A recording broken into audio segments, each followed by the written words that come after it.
I hope this message finds you and your families healthy. Many of you have been or will be participating in our Commodity Advisory Committee meetings going on throughout this month. Thank you for taking the time to attend these important meetings. Policy development is one of, if not the most important things that we do. I've attended several of the Zoom meetings, and I know ideally we would all be able to come together and work through this policy process, but I'm so proud of the way our volunteers have stepped up and adapted to a digital platform to carry out this essential work. I hope you'll be able to join us for our Policy Review Day Zoom Town Hall meeting that will take place at noon on July 30th. We have several great speakers, Commissioner Troxler, Senator Jackson, both the deans of our land-grant ag colleges, all giving perspective on where we are in agriculture. It would not be a Policy Review Day without hearing from them. Invitations went out via email this week, and reminders will go out closer to the meeting date, so please join us to hear from these key leaders on July 30th. These are certainly unusual and challenging times. We've all been touched by the current pandemic in some way or another. Policy Review Day typically kicks off what would be a busy fall and winter Farm Bureau meeting season. This year, we're all anxiously wondering what this season would look like given the governor's executive orders, and then being sure to put our Farm Bureau families' safety first. We plan to host another County Leader Zoom call in mid to late August to share some information on the North Carolina Farm Bureau Resolution Committee meeting and the North Carolina Farm Bureau Annual Convention. Today, I want to discuss another important set of meetings, our County Farm Bureau Annual Meetings. We've asked our field reps to begin discussion with you about our county annual meetings and how they may look in the midst of COVID-19. We know these discussions may feel uncomfortable, and some of you have had long-standing traditions, 25 years, even 50 years, or maybe longer, of where and when and how you hold your annual meetings.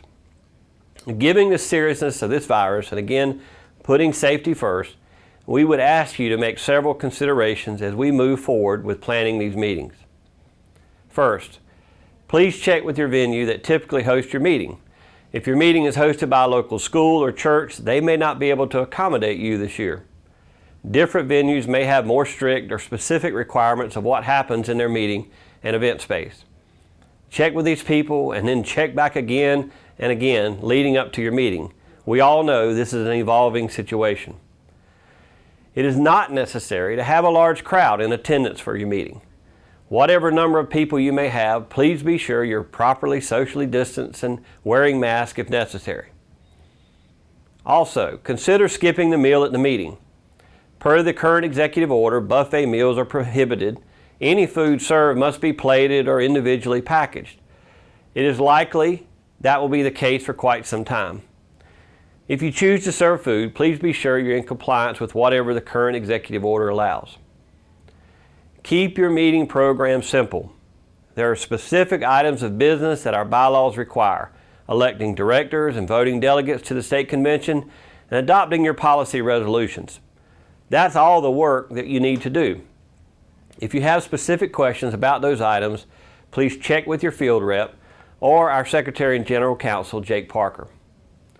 And finally, for those of you who have annual meetings scheduled in late October or November, I'm going to ask you to please consider moving your meeting date up even just a week.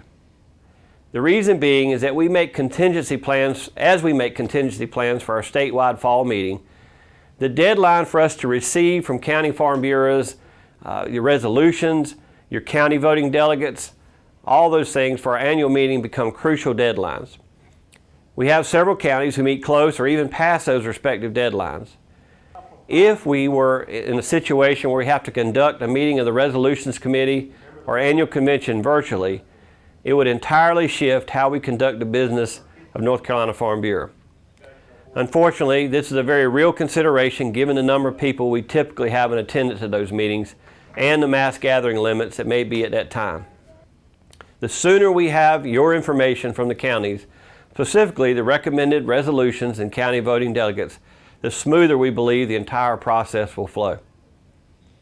Some of you may be concerned about changing your annual meeting date because it soon will be published in our magazine, North Carolina Field and Family. But keep in mind, there are other ways to notice your annual meeting. Our county bylaws specifically describe how and the time frame for letting our members know of a meeting date or a location change for a county annual meeting. Again, if you have questions, please reach out to the field rep or Jake Parker. As I close, let me emphasize to you, we are not yet ready to make any decisions on our in-person resolutions or annual convention plans. But it would be foolish for us not to prepare for a worst-case scenario.